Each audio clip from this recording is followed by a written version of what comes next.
अरब आक्रमण जो भारत पे हुए, वो पहले तो ये समझ लीजिए अरबों का भारत से संबंध कब से है।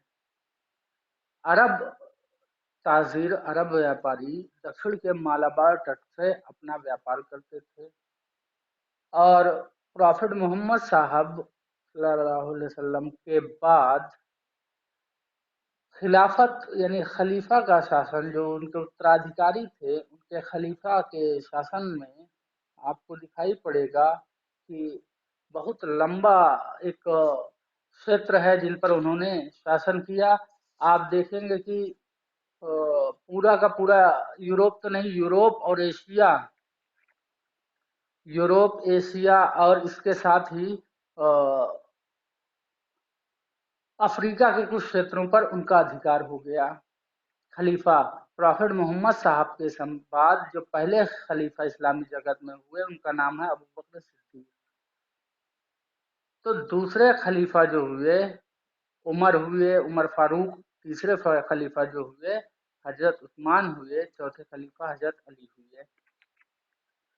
तो हजरत उमर फारूक के समय के आते आते उनका साम्राज्य इतना विस्तृत हो गया था कि उत्तरी अफ्रीका, स्पेन, इराक और तमाम क्षेत्रों पर फ्रांस के भी क्षेत्र उनके अधिकार में शामिल थे। तो आज जो बात करने वाले हैं भारत पर अरबों का आक्रमण, तो अरब आक्रमण भारत में बहुत पहले से हो रहे हैं। कभी भरूच गुजरात पे हुआ, कभी देवल पर हुआ, लेकिन उन आक्रमणों में, उन अभियानों में उन्हें बहुत खास सफलता नहीं मिली। 643 ईस्वी में उस समय जो खलीफा थे हजरत उमर फारूक, उनके समय में जब भारत पर आक्रमण हुआ, वो भी असफल रहा। और इसमें 643 में बताया जाता है कि चच नामक व्यक्ति, जो अरबों का नेता था, चशनामा ग्रंथ में आपको बताया, सल्तनत काल वाला वीडियो देखेंगे तो चशनामा ग्रंथ का जो जिस पर लिखी गई है, तो उसने भारत पर आक्रमण किया 643 में, वो पराजित हुआ। इसके बाद 708 ईस्वी में एक जहाज की घटना सामने आती है कि एक जहाज लंका से ईरान जा रहा था, जिसमें कीमती उपहार लदे थे और जिसमें कीमती उपहार के साथ साथ महिलाएं भी शामिल थीं। तो उन उपहारों को लेकर जब जहाज सिंध के बंदरगाह के आसपास था, तो उसी समय समुद्री डाकुओं ने उसे लूट लिया। इस समय खिलाफत बगदाद में थी, खलीफा अब्दुल वलीद थे, इराक का गवर्नर उस समय हज्जाज बिन यूसुफ था।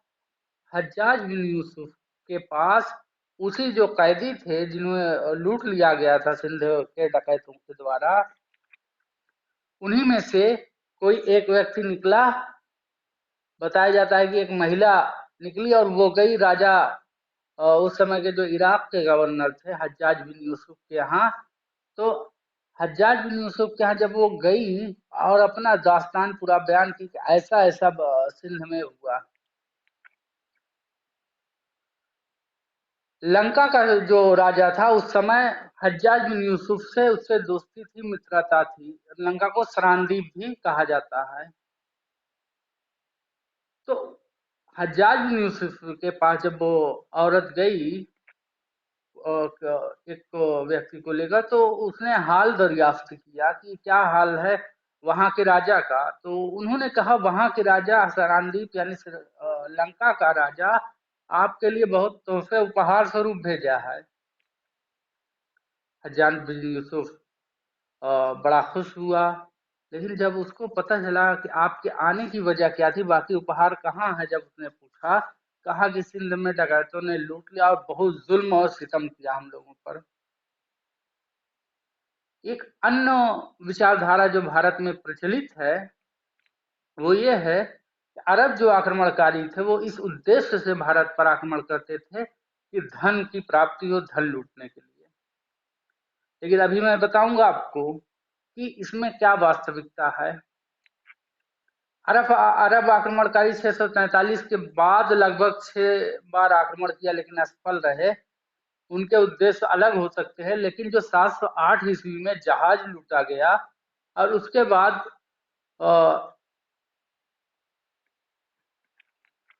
अभी भी लोग जुड़ रहे हैं, 708 ईस्वी में जो जहाज लूटा गया, उस जहाज के लूटने के पीछे और उस जहाज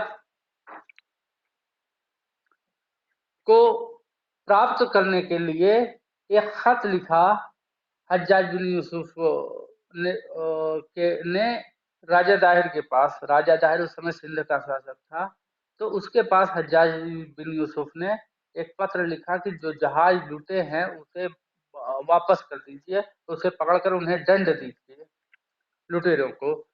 तो सिंध का राजा राजा दाहिर जो था, वो उसने लिखा कि वो बहरी लुटेरे हैं, मतलब समुद्री डकैत हैं, इसलिए उन पर मेरा कोई नियंत्रण नहीं है। इसलिए क्या कह रहा है, मेरा कोई नियंत्रण नहीं। इस पत्र को जब यहाँ से वो गया, वो पढ़ा और उसको क्रोध आया हज्जाज बिन यूसुफ को, इसी के क्षेत्र में लुटा है और ये कह रहा है कि वो मेरे अधिकार क्षेत्र में से बाहर है और उस पर मेरा नियंत्रण उन समुद्री बहरी लुटेरों पर नहीं है। तो फिर उसके बाद उसने इरादा किया कि देवल पर चढ़ाई की जाए। देवल सिंध जो उत्तर पश्चिम सीमा पर है, भारत के उत्तर पश्चिम सीमा का जो बंदरगाह था देवल का, तो उस पर आक्रमण करने की योजना बनाने लगा हज्जाज बिन यूसुफ। लेकिन आक्रमण से पहले उसने खलीफा जो बगदाद में उस समय बैठा था, उससे अनुमति लेनी थी। वलीद जो मैं बताया, वलीद बिन अब्दुल मलिक जो उस समय खलीफा थे, बगदाद में बैठे थे, उनसे अनुमति लेना आवश्यक था। तो उनसे अनुमति लेकर हज्जाज बिन यूसुफ ने 6000 सैनिकों के साथ उबैदुल्लाह नामक सेना के एक व्यक्ति को सेना का कार्यभार सौंप कर भेजा, सिंध भेजा कि जाइए आप सिंध पर आक्रमण कीजिए और जो डाकू लूटे हुए हैं जहाज को, उसको छुड़ा कर लाइए। वो आया उबैदुल्लाह, राजा दाहिर से उसका मुकाबला हुआ। वह पूरी तरह से अरब जो आक्रमणकारी था वो पराजित हुआ। उबैदुल्लाह यानी कि पराजित हो गया। और इसके बाद भी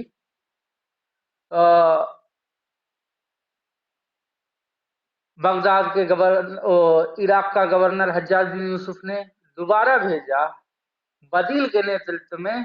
अब आपको मैं शोधगंगा पे एक थीसिस पड़ी हुई है, उसमें बदील को बुंदेल कर दिया गया है। ऐसे ही भारतीय कई इतिहासकार हैं जो घटनाओं को, बदील नाम है उसका, उसको नाम लिख दिया बुंदेल। अब बुंदेल नाम का व्यक्ति कैसे हो सकता है वहां? भारत में हो तो एक समझ में आ रहा है। तो बदील नाम का व्यक्ति दोबारा आया और फिर उसके बाद उसने भी लड़ा, वो भी पराजित हुआ, मारा गया। हज्जाज बिन यूसुफ बड़ा गुस्सा हुआ कि ये क्या हो रहा है, तो उसने सोचा कि ऐसे हल्की फुल्की सेना भेजकर भारत को नहीं जीता जा सकता, यानी देवल को नहीं जीता जा सकता। तो उसने भी एक विशाल लश्कर तैयार कर किया। इस बार जो नेतृत्व सेना का दिया, वो एक 17 वर्षीय युवक जो अभी अभी शिक्षा प्राप्त करके अभियानों पर, तमाम अभियान इराक के आसपास क्षेत्रों में किया था उसने। 17 वर्षीय एक नवयुवक को दिया उसने इस बार सेना की कमान, जो उसका अपना भतीजा और दामाद था, जिसका नाम मोहम्मद बिन कासिम था। मोहम्मद बिन कासिम का पिता एक छोटे शहर का हाकिम था, गवर्नर था, और ताइफ में ये पैदा हुआ था मोहम्मद बिन कासिम। इसकी शिक्षा दीक्षा जो हुई थी वहीं के कॉलेज में हुई थी। तो इस तरह से आप देखेंगे कि आपको जो हज्जाज बिन यूसुफ का प्रकरण दिखाई पड़ेगा। हिंदुस्तान को वो एक के बाद एक आक्रमण कर रहा है, लेकिन 2 आक्रमण उसके असफल हो जाते हैं। मैं बताया कि बसरा एक छोटा सा शहर है, बसरा का उसका पिता मोहम्मद बिन कासिम का पिता वहां का गवर्नर था। और मोहम्मद बिन कासिम का जन्म कहाँ हुआ था? ताइफ। ताइफ याद रखिएगा। बसरा के ही स्कूल में एक प्रसिद्ध सूफी हुए हैं हसन बसरी, ये यहीं के रहने वाले थे। तो बसरा के जो स्कूल है, जो वहां का हरबी स्कूल, वहीं से इसकी शिक्षा हुई थी। सोचिए 17 साल की उम्र में, यानी आपसे भी, आपकी उम्र का या आपसे छोटा ही वो रहा मोहम्मद बिन कासिम। 17 वर्ष की आयु में उसे इतना भारी कमान सौंपी गई कि भारत पर जाकर, यानी देवल पर आक्रमण करके वहां पर जो जहाज फंसा है लुटेरों द्वारा लूट लिया गया, उसको छुड़ाकर लाया जाए। मोहम्मद बिन कासिम तैयार हो गया जाने के लिए, वो किसी और अभियान की तैयारी कर रहा था, लेकिन जैसे ही खत मिला हज्जाज बिन यूसुफ का, वो तैयार हो गया भारत पर, यानी देवल पर आक्रमण करने के लिए। आपको याद होना चाहिए कि मैं ये घटना याद रखनी चाहिए कि हज्जाज बिन यूसुफ जो इराक का गवर्नर है, लेकिन वो खलीफा वलीद बिन अब्दुल मलिक जो बगदाद में बैठे हुए हैं, उन्होंने जब हज्जाज बिन यूसुफ ने भारत यानी देवल पर आक्रमण करने के लिए उनसे अनुमति के लिए पत्र लिखा था, तो खलीफा ने पत्र में ये लिखा कि पहले तो साफ मना कर दिया कि कोई अभियान नहीं किया जाएगा भारत की ओर, लेकिन दोबारा अब बहुत रिक्वेस्ट किया हज्जाज बिन यूसुफ ने कि वहां मुसलमानों को बंदी बना लिया गया है, उनके साथ जुल्म किया जा रहा है, वहां का राजा जाहिर बड़ा ही क्रूर और अत्याचारी है। और खलीफा जो थे वहां के वलीद बिन अब्दुल मलिक, उस समय उनको लगता था कि भारत के क्षेत्र पर आक्रमण करना, इससे पहले कई उदाहरण वो देख चुके थे कि अरबों द्वारा जितने भी आक्रमण किए गए थे वो असफल हो गए थे। कुछ सफलता मिली, मकरान तक के वो रहे, लेकिन इस बार वो नहीं आ पाए। तो इन सबको देखते हुए और लंबा युद्ध, यानी इतनी दूरी का युद्ध, इतने दूर से चलकर आया कोई, इराक से चलकर भारत आएगा तो लंबा खर्च होगा। तो इस बार हज्जाज बिन यूसुफ ने दोबारा जब चिट्ठी लिखी खलीफा को, तो खलीफा ने इस बार जवाब क्या लिखा, उसमें लिखा हज्जाज बिन यूसुफ ने कि यदि आपको लगता है कि बहुत अधिक धन व्यय होगा, तो इस जितना धन व्यय होगा उसकी दुगनी संपत्ति मैं आपसे वादा करता हूं कि बैतुल माल में जमा करवाऊंगा। क्योंकि उस समय बहुत बड़ा साम्राज्य था मुसलमानों का, बता रहा हूँ फ्रांस तक था, तो इधर मकरान तक और फिर आगे चल के देखेंगे भारत तक भी उनका, भारत के क्षेत्रों पर भी अधिकार हो जाता है। इस बार उसमें यह भी लिखा उस पत्र में हज्जाज बिन यूसुफ ने कि वहां मुसलमानों पर अत्याचार किया जा रहा, आप भी एक मुसलमान हैं, अगर मतलब इस तरह के सेंटेंस उसमें लिखे कि उनके अंदर की भावना जाग उठे। तो इस बार खलीफा वलीद बिन अब्दुल मलिक ने अनुमति दे दी। तो उबैदुल्लाह को भेजा गया, बदील को भेजा गया दोबारा, वो भी दोनों मारे गए, उन्हें सफलता नहीं मिली। अब तीसरी बार पूरे अरब मध्य एशिया की नजरें टिकी हुई थी उस 17 वर्षीय युवक पे। आपको मैं बताऊं, बगदाद का जो खलीफा था वलीद बिन अब्दुल मलिक, इसने जब चिट्ठी लिखी हज्जाज बिन यूसुफ को अनुमति देने के लिए, उस चिट्ठी में क्या लिखा था कि भारत पर तुम देवल पर जा रहे हो तो इन बातों का ध्यान रखना। उसमें यह भी बात लिखी थी कि उनके माबूदों को मत गिराना, मतलब उनकी मूर्तियों को मत तोड़ना। दूसरी चीज, औरतों, बूढ़ों, बच्चों और बीमार व्यक्तियों पर अत्याचार मत करना। तीसरी चीज, उसमें यह भी उन्होंने कहा था कि अगर कोई व्यक्ति सुलह करना चाहता है आपसे, यानी संधि करना चाहता है, तो उस पर आक्रमण मत करना। और उनकी धार्मिक भावना कुल मिलाकर एक तरह से कह दीजिए आहत मत करना। इस पत्र के साथ हज्जाज बिन यूसुफ को जब पत्र मिला, तो हज्जाज बिन यूसुफ ने मोहम्मद कासिम को यह पत्र के बारे में बताया, इस पत्र के बारे में, और यह भी बताया कि इससे पहले 2 सेनापति जा चुके हैं और हिंदुस्तान से वापस नहीं लौटे हैं जिंदा। फिर उसके बाद मोहम्मद बिन कासिम लश्कर लेकर, एक विशाल लश्कर लेकर, और लगातार इस बार, जो कि हज्जाज बिन यूसुफ का भतीजा और दामाद भी है, इस बार लगातार पूरा का पूरा नेतृत्व हज्जाज बिन यूसुफ कर रहा है रियल में, लेकिन उसकी वास्तविकता ये थी कि लड़ाई लड़नी थी मोहम्मद बिन कासिम को। बराबर पत्राचार हो रहे थे हज्जाज बिन यूसुफ और मोहम्मद कासिम के बीच कि जब मैं, हज्जाज बिन यूसुफ ने कहा जब मैं कहूंगा तब आक्रमण करना, मेरा पत्र जब मिलेगा तब आक्रमण करना।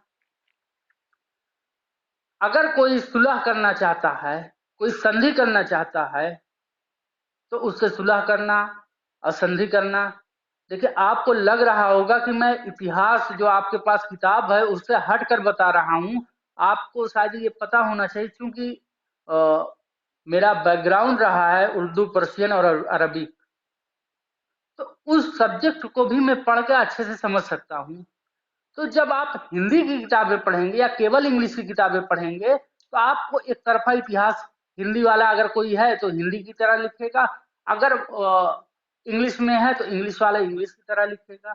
जब आप कई जबानों में माहिर होते, कई जबानों का पढ़ के एनालिसिस करते हैं, तो आपको ये समझ में आता है कि आपकी क्या वास्तविकता है। आप विदेशी राइटरों की किताब पढ़ते नहीं, विदेशी राइटरों की आप किताब अगर पढ़ेंगे तो तब आपको हकीकत पता चलेगी। आपको तो एक भारतीय धारणा बन गई है कि अरब आए थे भारत को लूटने के लिए। अगर भारत को अरब लूटने के लिए आए थे तो मोहम्मद बिन कासिम ने सिंध में बहुत सी मंदिरों को, जो युद्ध अभियानों के समय गिर गए थे, उनको मरम्मत के लिए पैसा भी दिया था बैतुल माल से। लेकिन मोहम्मद बिन कासिम जब सिंध पहुंचा, राजा दाहिर को सूचना मिली कि सिंध में मोहम्मद बिन कासिम आ चुका है, तो सिंध में उस समय एक बहुत बड़ा मंदिर था और उस मंदिर पे बहुत ऊंचा झंडा लगा था। सिंधवासी ये मानते थे कि ये झंडा जब तक लगा है तब तक सिंध सुरक्षित है, ये झंडा जैसे ही गिरता है वैसे ही सिंध में कोई आपत्ति आन पड़ी है, ये ऐसा माना जाएगा। मोहम्मद बिन कासिम को लोगों ने बताया कि सब, जैसे ही मोहम्मद बिन कासिम का आने की सूचना मिली तो राजा दाहिर सिंध से भाग गया और बाकी लोगों ने क्या किया, दुर्ग में अपने आप को कैद कर लिया, अपने आप को बंद कर लिया। सिंध से राजा दाहिर पश्चिमी किनारों से उस पे सिंध पे लड़ना था, पश्चिमी किनारों से उसे युद्ध करना था। वो गलती ये किया कि पूर्वी किनारों से युद्ध करना शुरू कर दिया।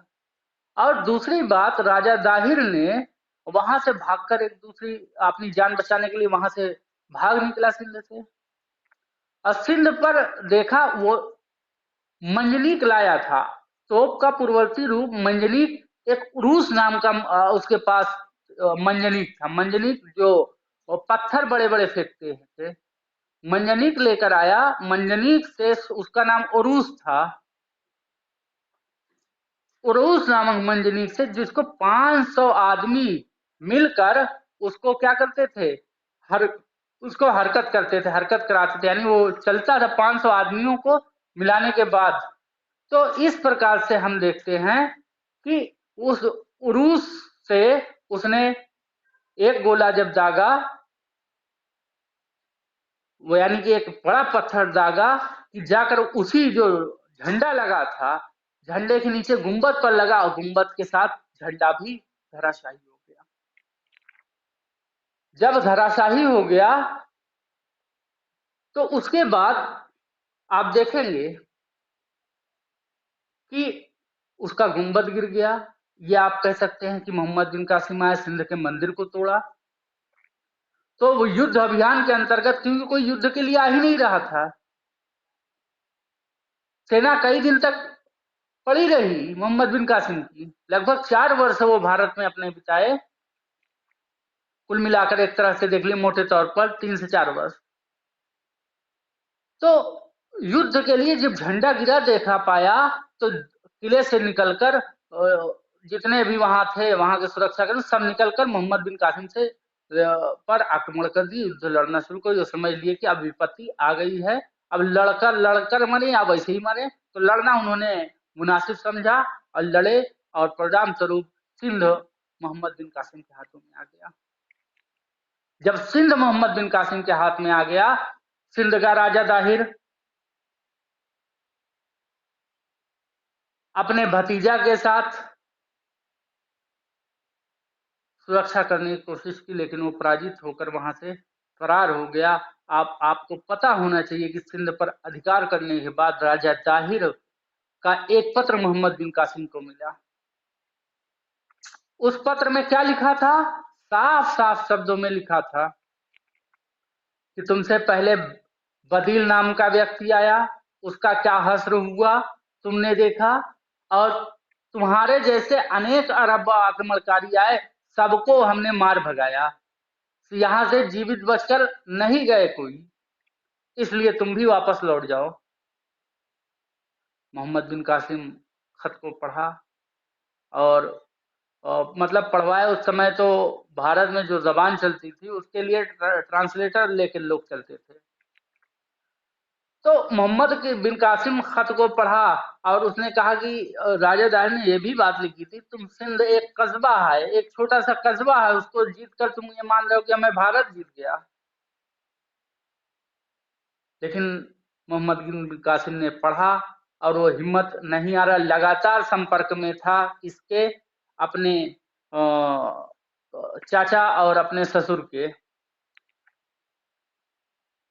711 ईस्वी में मोहम्मद बिन कासिम देवल पहुंचा था, ये नोट कर लीजिएगा, ये आप इससे पूछा जा सकता है।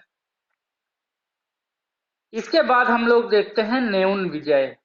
मोहम्मद बिन कासिम सिंध जीतकर नेउन की ओर बढ़ा, उसकी नेउन विजय की बात करते हैं। नेउन वर्तमान में पाकिस्तान स्थित हैदराबाद के दक्षिण में बराक में स्थित है। नेउन में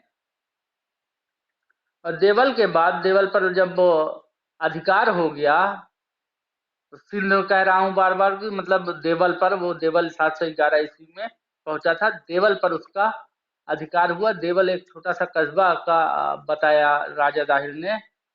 उसके बाद मोहम्मद बिन कासिम आगे बढ़ा नेउन की ओर। नेउन की स्थिति आपको मैं बताया। नेउन से भी राजा दाहिर वहां के एक पुजारी को वहां का शासन भार देकर वहां से निकल जाता है अपनी जान बचाने के लिए, और अपने पुत्र जय सिंह को ब्रह्मणाबाद उसने बुला लिया। नेउन में बौद्धों की संख्या बहुत अधिक थी, बौद्ध धर्म के अनुयायियों की संख्या बहुत अधिक थी।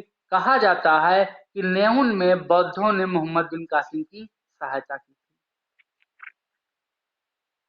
उन्होंने मोहम्मद बिन कासिम का स्वागत किया, और नेउन में एक तरह से कह लीजिए एक भी जान नहीं गई, और नेउन मोहम्मद बिन कासिम के अधिकार में आ गया। नेउन इसके बाद मोहम्मद बिन कासिम सेहवान की ओर बढ़ा, जिसको सिविस्तान कहा जाता है। सेहवान को ही सिविस्तान कहा जाता है। इसके बाद मोहम्मद बिन कासिम सिविस्तान की ओर बढ़ा, और सिविस्तान में वहां का जो शासक था, जिसका नाम कहेंगे बाजरा, कहेंगे माजरा मिलता है, तो वह भी छोड़कर भाग गया अपना क्षेत्र सिविस्तान को। सेहवान पर भी मोहम्मद बिन कासिम का अधिकार हो गया। एक के बाद एक जब मोहम्मद बिन कासिम निकला था, हज्जाज बिन यूसुफ का बराबर पत्राचार उससे हो रहा था, और जब पत्राचार हो रहा था तो बार बार हौसला दे रहा था हज्जाज बिन यूसुफ मोहम्मद कासिम को। 17 वर्षीय युवक में कितना साहस और कितनी कुव्वत होगी, आप सोच सकते हैं कि वह 17 वर्ष की अवस्था में भारत के एक के बाद एक शहर जीतता जा रहा है। मोहम्मद बिन कासिम को हज्जाज बिन यूसुफ ने तमाम ताकीद की थी, उसके कहा था कि तमाम उसको सीख देकर भेजा था, अब बराबर पत्राचार कर रहा था उससे, कहीं ऐसा ना हो कि मोहम्मद बिन कासिम को यह भी कहा सारी अरब जगत की निगाहें तुम पर टिकी हुई हैं। अब तक कितने भी सेनापति भारत की ओर गए हैं, लेकिन वो वापस जिंदा नहीं लौट पाए हैं, या तो लौटे भी हैं तो पराजित होकर लौटे हैं। इससे मोहम्मद बिन कासिम को और कुव्वत मिली और ताकत मिली। और इसके बाद राओर की ओर गया। रा में बड़ा मात्रा रा, ओ आ में ओ की मात्रा ओ, राओर की ओर बढ़ा।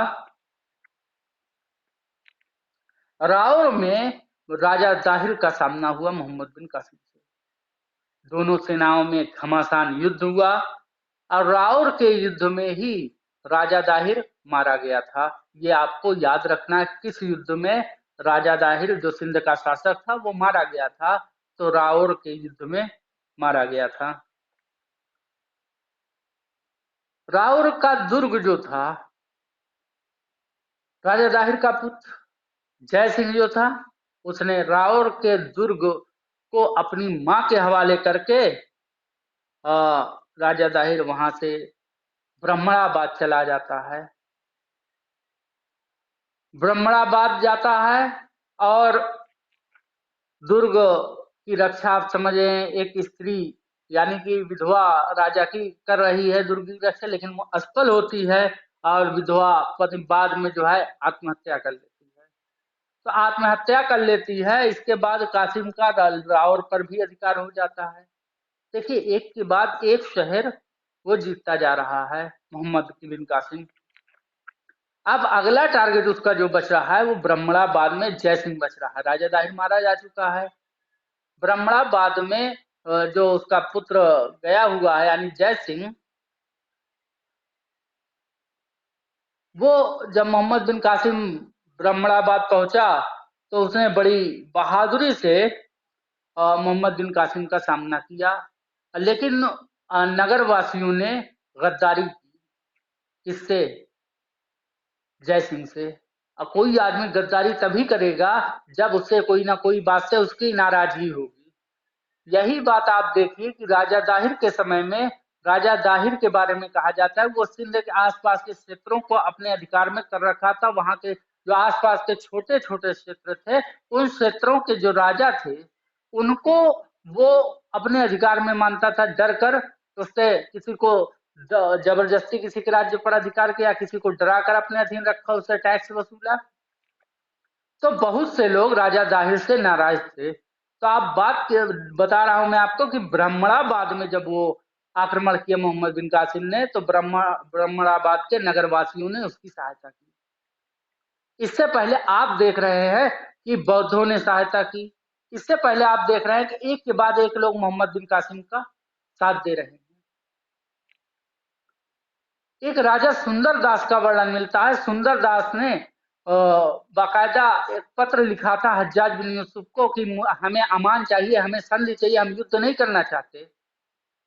तो हज्जाज बिन यूसुफ ने मोहम्मद बिन कासिम को लिखा कि वो सुंदर दास, उनका नाम लिख के लिखा कि सुंदर दास हैं, वो युद्ध नहीं चाहते, अमान चाहते हैं।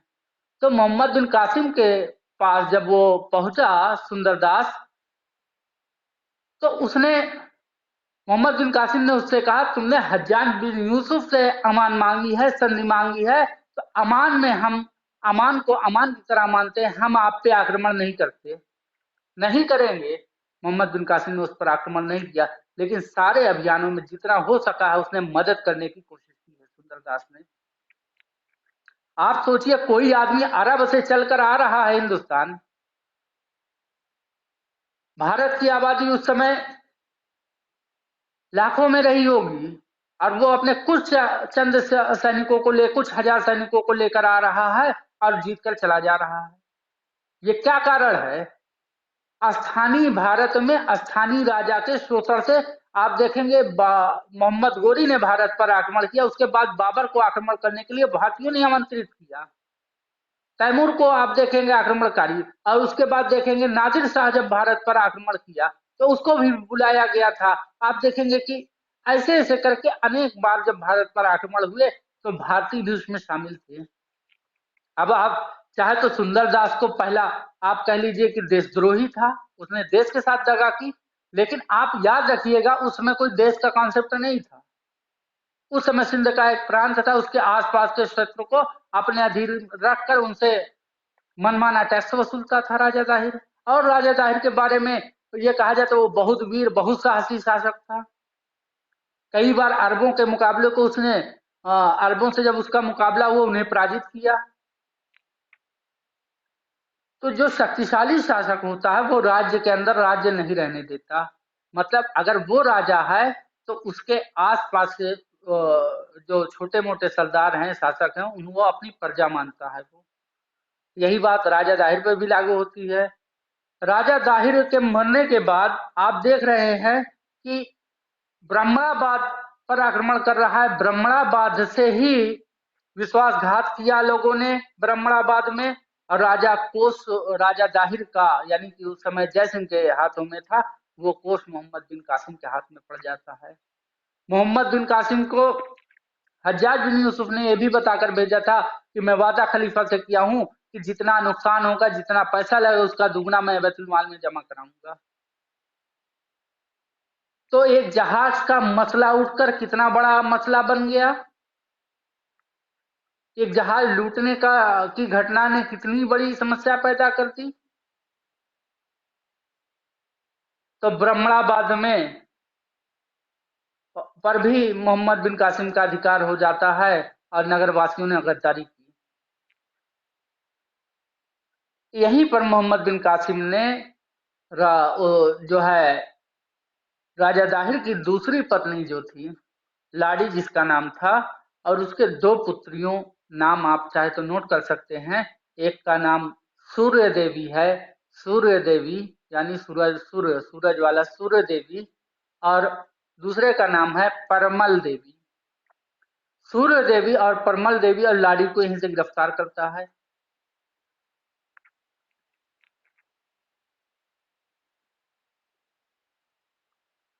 इसके बाद मोहम्मद बिन कासिम आलोर पर आक्रमण करता है। आलोर के जो निवासी थे वो संघर्ष किया मोहम्मद बिन कासिम से, लेकिन पराजित हो गए, और आलोर पर भी मोहम्मद बिन कासिम का अधिकार हो जाता है। इसके बाद मुल्तान विजय के लिए आगे बढ़ता है। मोहम्मद बिन कासिम आलोर विजय के पश्चात मुल्तान विजय के लिए आगे बढ़ा, यानी मुल्तान पहुंचा। यहां भी मुल्तान में भी जो वहां के शासक आपस में लड़ रहे थे, आंतरिक कलह इतनी थी कि बहुत सा वर्ग मुल्तान ने मोहम्मद बिन कासिम का साथ दिया और सहायता की। और उन्होंने सहायता किस प्रकार की दी? नगर का जो जल स्रोत था, जहां से पानी जाता था नगर में, मोहम्मद बिन कासिम को उसको बता दिया, कहा पानी रोक दीजिए, वो लोग अपने आप सरेंडर कर देंगे। मोहम्मद बिन कासिम ने पानी रोक दिया नगर का, विशेषकर दुर्गवासियों के लिए जहां पानी जाता था। मोहम्मद बिन कासिम के आक्रमणों में आप देखेंगे कहीं भी आपको कृषि को नुकसान नहीं होता दिखाई पड़ेगा। कृषि भूमि मोहम्मद बिन कासिम को हज्जाज बिन यूसुफ ने यह भी हिदायत दी थी कि फसलों को बर्बाद मत करना। यदि कोई फसल बर्बाद भी हो जाती थी तो उसको उसका मुआवजा दिलवाने का व्यवस्था की गई थी उस समय। तो ऐसे व्यक्ति को मोहम्मद बिन कासिम जहां भी जाता, नगर वासियों से साफ कहता, हमें आपसे कोई दुश्मनी नहीं। क्योंकि शुरू में यह हुआ कि राजा दाहिर जहां जहां जा रहा था, आपकी शासन व्यवस्था से है, जिनका लिंक राजा दाहिर से बनता है। वो जहाज ढूंढने की फिराक में, जहाज ढूंढने की तलाश में जा रहा है, एक के बाद एक क्षेत्रों में। इसी आड़ में वो सॉरी एक के बाद एक क्षेत्रों की विजय करता जा रहा है। मुल्तान पहुंचा। मुल्तान में आपको मैं बताया जलापूर्ति दुर्ग की बंद कर दी। आम लोगों को प्रभावित नहीं किया उसने, जैसा कि उसकी ताकीद की गई थी, बूढ़ों, बच्चों, स्त्रियों और बीमार व्यक्तियों को परेशान मत करना, तो वो नहीं किया। दुर्ग का पानी रोक दिया। दुर्ग के सैनिकों ने, परिणाम ये हुआ कि पानी पहुंचा ही नहीं, प्यास से तड़पने लगे, और बाद में सैनिकों ने मुल्तान में आत्मसमर्पण कर दिया।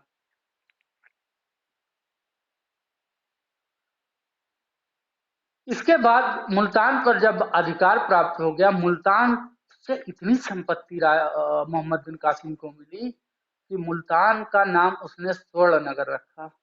इतना संपत्ति उसको वहां से मिली। खलीफा वलीद बिन अब्दुल मलिक का इसी बीच देहांत हो जाता है 714 में, यानी 715 ईस्वी में खलीफा वो वलीद बिन अब्दुल मलिक का देहांत होता है, जिसके संबंध हज्जाज बिन यूसुफ से ठीक थे। इसके बाद अगला जो खलीफा आता है उसे उसको ये भारत जो अभियान किया जा रहा था वो हज्जाज बिन यूसुफ से उससे नहीं बनती थी। आप देखेंगे वो वापस बुला लिया मोहम्मद कासिम को। मैं आपको बताया सिंध विजय के समय बौद्धों ने मोहम्मद बिन कासिम को सहायता की थी। अरब की राजनीतिक जो स्थिति थी,